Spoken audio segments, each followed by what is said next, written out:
Өзіңіз байқағандай, бүгінгі күні біз кодекстің долборын иштеп чыгып атабыз. Мына бир топ уақыттан бері кодекстің долборын иштеп жатабыз. Мына бүгін бұл экинчи же үчүнчү жолу ушул жыйналышыбыз.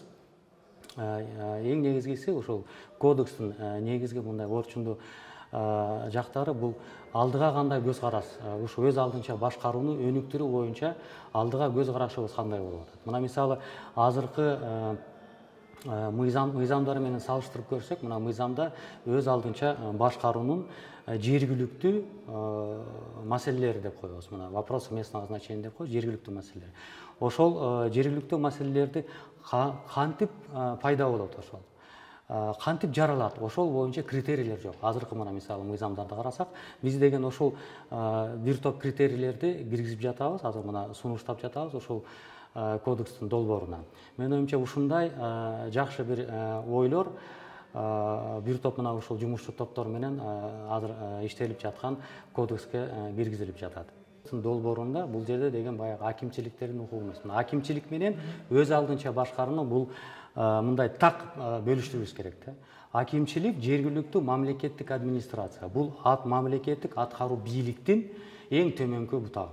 Эң төмөнкү. Өз алдынча башкаруу бул таптакыр башка бийлик. Бул деген баягындай акимчилик менен өз алдынча башкаруу орган менен жергиликтүү мамлекеттик администрация менен карым катнашы кандай болот. Эми бир топ жылдардан бери айтып жатпайбыз баягындай так болуш керек, функцияларын так бөлүштүрүшүбүз керек депчи. Анан кийин өз алдынча башкаруу системанын негизги өзөгү бул деген кантип, кандай сапатта өз алдынча өзүнүн мындай жеке баягы вопросы местного значения деп коет, жергиликтүү маселелерди кантип аткарып атат, канчалык сапатта аткарылып атат, ошого көңүл буралабы. Ошол боюнча биз деген азыр мына көп азыр эле мына өзүңүздөр деле байкап атасыздар, бир топ талкуу болуп атат. Биз азыр мына кодекс боюнча ушул жергиликтүү маселелер боюнча эки жактамага бөлөлү деп атабыз. Биринчиси бул кошумчасы, экинчиси бул сөзсүз түрдө аткарыла турган. Азыркы мына мыйзамды кабыл алып, мындай мыйзамды карап көрсөк, 25 өз алдынча мына жергиликтүү маселелер бар, 25-ин тең аткарыш керек. Бирок мүмкүнчүлүккө жараша 25-ин аткара албайт да.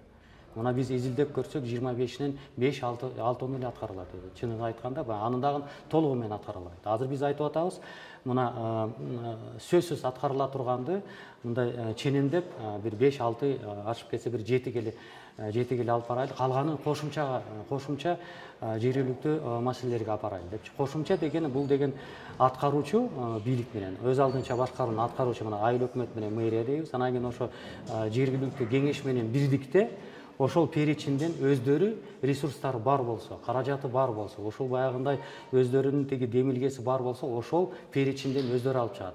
Ушул жерде жашап аткан аймакта болобу, баягындай шаарда болобу жашап аткан жергиликтүү жамаатка керекпи, кереги жокпу? Жамаат менен кошо биргелешип, баягындай кеңешип, анан кийин бекитет деген бир ойдобуз да.